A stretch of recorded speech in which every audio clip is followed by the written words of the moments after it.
Hey guys, welcome back to the channel. Today I'm going to be reacting to a video called Tanks, Tracks, Troopers Take a Tour of a Challenger 2 British Army. So I understood about 2 words in that sentence. I don't know, tracks as in train tracks. I don't know, hopefully we're going to be learning what they actually mean. So let's check it out and comment, like and subscribe. I'm Sergeant Ratcliffe from the Royal Tank Regiment, and today I'm going to show you around the Challenger 2 main battle tank. Oh, it's a battle tank. Okay, that's a Challenger. Oh my god, it's huge. Okay, this is quite scary. It's so big. Oh my god, okay. This particular tank then is our Street Fighter project, where we've taken ideas from the guys, put them onto a vehicle to make us better in the urban environment. So the first thing you'll notice is the 120mm main armament, which gives us ranges about 5. The first thing you notice, I'm just noticing a lot of things about this vehicle. Okay. We've also got a machine gun mounted to the side of that. Okay. On the front of the vehicle then you'll notice this big bulldozer, which means we can push any obstacles out of the way. Any barbed wire, any burnt out cars, not a problem to us, we can get rid of them. Oh the Chopper armor on the Challenger 2 then is a secret. I can't tell you what's in it. However, I can tell you that it's the best protected tank in the world. What? It's a tracked vehicle, which means we can go anywhere. Across country, it's not a problem for us. We can get around about 40 miles an hour. The engine itself then, massive engine. Miles. It's got a fuel capacity of around 1,700 litres, okay, a bit more than your average car. Okay, coming around to the back of the tank then, we've got a rack here, which means we can put tools on for our infantry brothers, so they don't have to have that burden, they don't have to carry it. We've also got towing equipment, which means we can tow ourselves out of trouble if needs be. Oh my. Around the side then, we've got steps to allow us to get onto the back decks if the infantry need to talk to the commander at any point. We've also got ladders along the side so that the guys, again, don't have to carry it and they can get up into those high buildings if necessary. On the top, we've also got a mock-up of a Brimstone missile. This is something that we're playing with just to sort of understand our capabilities going forward into the future. Okay. As I said then, the Challenger 2 is a massive piece of equipment, okay, weighs around about 70 tonnes. That's about 40 times your average car, so it's a little bit bigger than your general Fiat 500 or Vauxhall Corsa. A little bit bigger, I think it's a lot bigger. It's huge.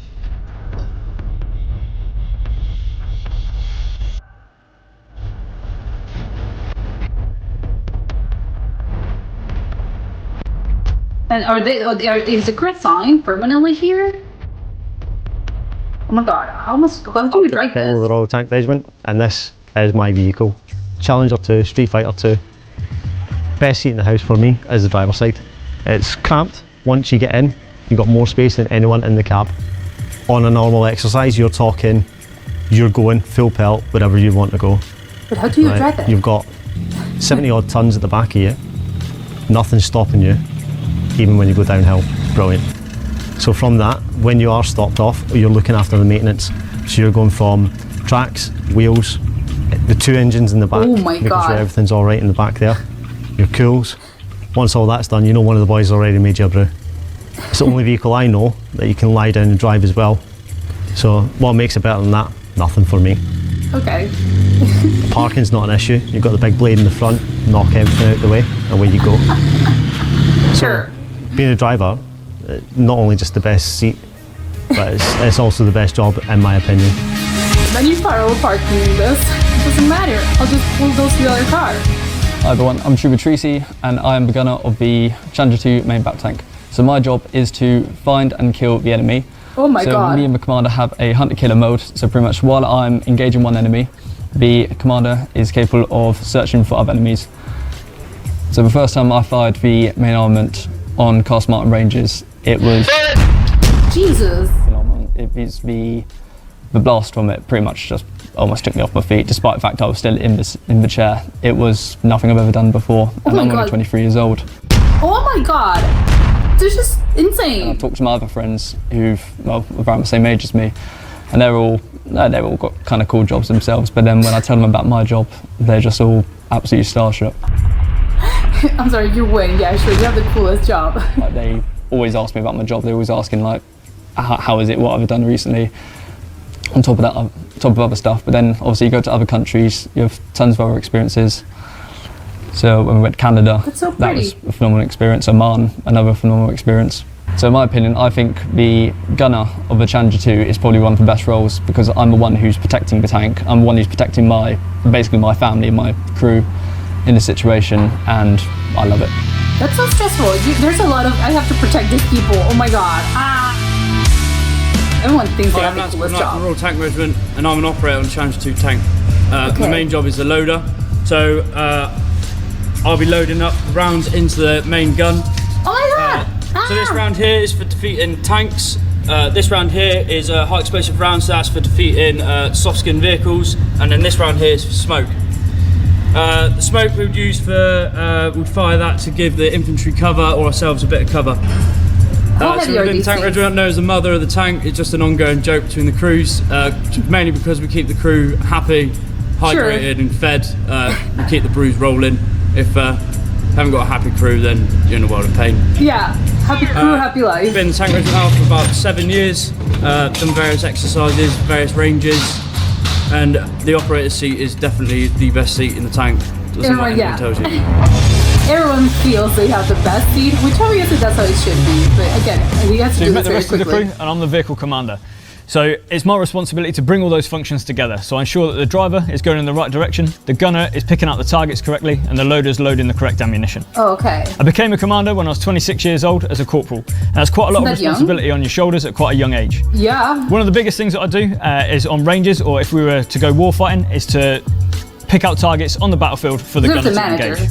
And what we use is a system called the hunter-killer system. Using this sight here, this is my sight, I can scan the battlefield and look for targets. At the same time, the gunner can be engaging those separate targets. Once he's finished with that, I can then press by the flick of a switch, bring him onto another target, and we can engage that. It's an awesome bit of kit, and it means that we can consistently engage closes. targets without minimal time in between them.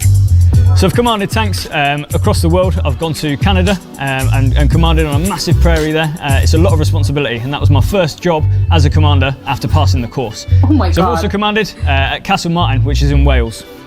Unleashing the Challenger 2 on ranges is one of the best parts of the job. You get to put all your training into practice, and you're firing at targets up to 3,000 metres away, and successfully hitting those targets. 3,000 It gives you a metres. massive sense of achievement. I've also commanded on Salisbury Plain. We go out multiple times a year, but we'll practice our tactics. We'll practice doing things like attacks, bridge crossings, all sorts of things to make sure that we're competent and we're good to go if the need arises. Yeah, sure. For the real thing, if it ever happens. Do you have to clean this? I guess they have to, right? How do you clean this?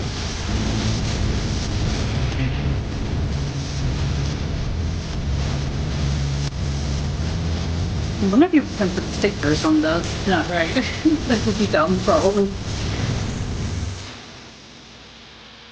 But there was a knife in one of the things. I don't know what that what part is called.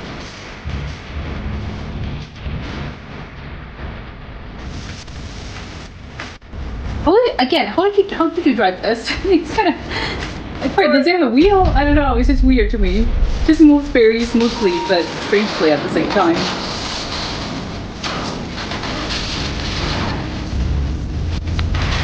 Oh my god. She's doing this so quickly.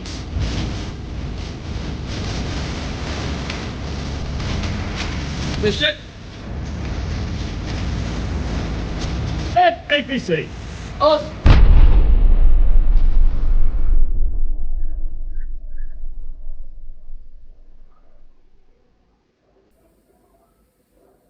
Okay, one of the things that struck me is really, I think it's really funny.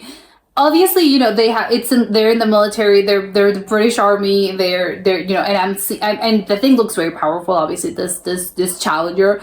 But it's really funny because looking at the guys, you know, the guys in charge, everyone, they look so friendly. They look so nice. That it's just, oh my god, and they can kill you at any point. But it's just, they don't look scary. I think that's my point. I don't know. It's just, again, they just look like regular guys. They just look very normal. They look very friendly. It's the opposite what I would expect from seeing. I don't know, if someone tells me, you know, looking at the vehicle, and someone was explaining this vehicle to me, and I know, and I'm seeing sort of the images, what it can do out of context. I would assume, oh, everyone that's in this tank, it's, I don't know, I would be very scared about meeting the guys that do this. I know that they're driving or that they're shooting or whatever. It's because, again, I'm a little, oh my god, you know, these people are going to be so scary. And besides, obviously, they're in the army, so it makes it extra scary. But, you know, these guys look so friendly. It's, oh, I want to have a beer with them. Yeah, I want to have a conversation with them. I think maybe one thing, it's about them, obviously, just speaking normally, and another thing is probably when they're in their job personality. Obviously, if they're in an active thing when they have to use this, obviously that's another story. But I just think, yeah, of course, they just look like normal guys, which again, of course, in a way they are. But I don't know, I was expecting them to be very serious and very, I don't know, scary and very, I don't want to have a beer with them. I'm scared. No, but they look super normal, which I think is really funny, and they just look super friendly and really funny. So it's, okay, so they're super friendly, they're super funny, but also they're these guys in the military, in the British Army, that can also do this incredible amount of damage if they do so prefer. I think the car, the vehicle itself, I don't know because again, I would have loved to see more about the inside and how the thing, it's really, how they're located, all the different sort of roles and how you're sitting, and I guess it's a seat. One of them, all of them were, it's the best seat.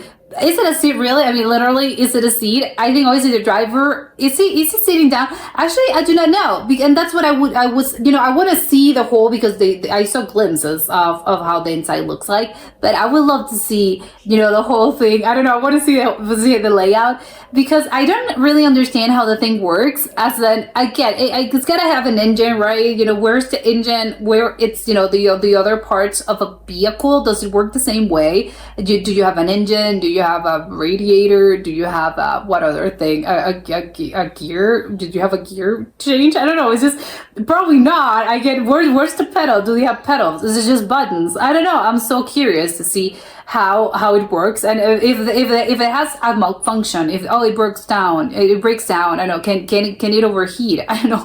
I'm thinking as a car, what happens if something, with your car, if something happens to your car, open it up, let's see what's wrong with it.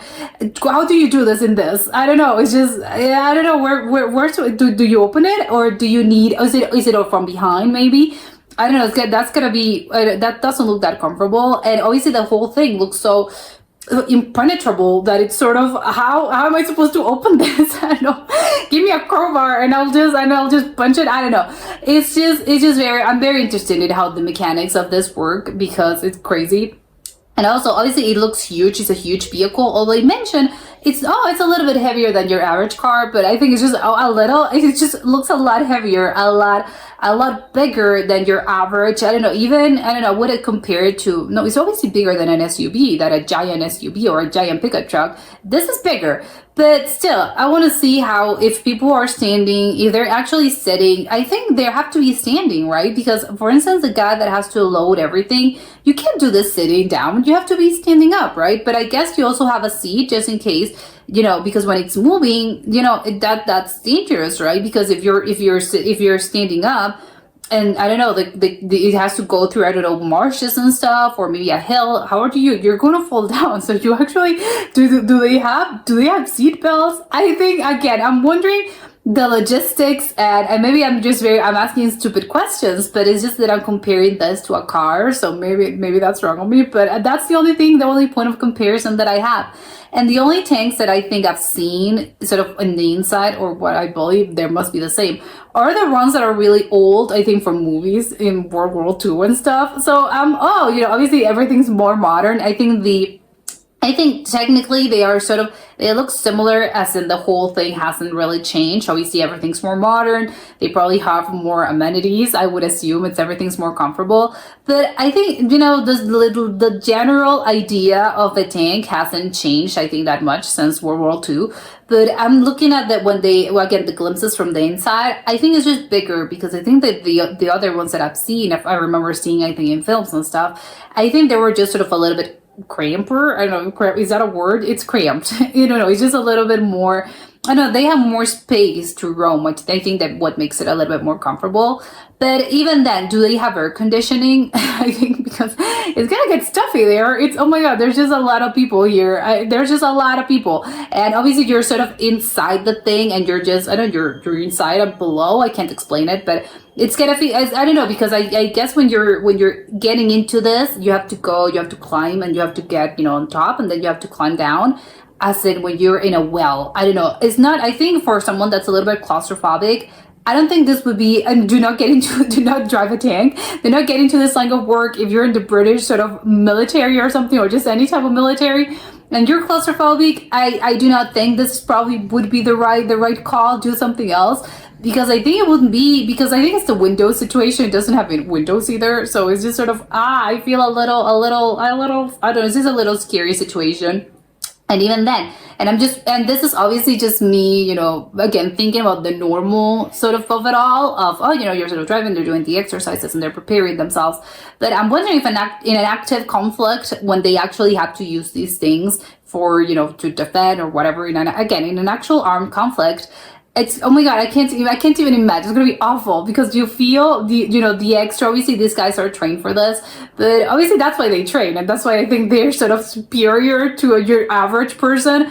But it's gonna be a very scary thing, because imagine being, you know, you're being attacked, and again, all those things. I know the material is gonna be something that's really hard, and you know, it's okay, you know, you're safe, but still, are they indestructible? I don't know what happens if you have another tank and an enemy tank. It's also going to, it's, I don't know, it's try to, I don't know, can it hit you over? Can it hit you? Can you roll over? I don't know. I'm imagining a lot of crazy things and awful things. So I imagine you're being sort of enclosed in that space, and you're sort of, how do I get out of here? You can't, right? Because you're trapped. And if you're feeling they're coming at you, and you know, the walls of the thing are sort of, oh my god, I don't know, then I can't get out, because obviously there's a lot of the other guys probably also have guns and stuff. Well, they have guns, right? Yeah, they have guns and missiles and stuff. I don't know. It's just very, it's gonna be such an awful situation. You're feeling you're trapped. So I'm wondering, obviously they're prepared for this. I'm worrying, maybe I'm just worrying about nothing, because obviously they're prepared for this. They have, you know, they have protocols in place. If this happens, they know what to do. But I'm just wondering, it's gotta come to a point where that happens. Probably there's an ejection sort of pod in the I don't know, you would climb below. Yeah, I think it's gotta be on the floor or something, right? You know, you can sort of open that hatch and then get out of there, I would assume, because it's gonna be, you have to have a backup plan, right? I don't know, a C plan. Obviously there's gotta be a lot of secrets in this tank, because they gave us a tour, but I assume there are some secret things that this thing has that obviously they're not gonna tell the general public, because that would sort of defeat the purpose of them creating some sort of special, I think, vehicle that's going to be used in case, well, if they ever, hopefully it never comes to this, but if they ever have to use this in an active conflict, then obviously they need to have some secrets in place, and they're not going to show the world. That's classified. It's not unclassified. Maybe we'll learn about it in, I don't know, years from now, when the whole files get declassified. Yeah, but this was great, scary, but yeah, we'll love to have a beer with these guys. And that was it for today, and I'll see you soon. Bye.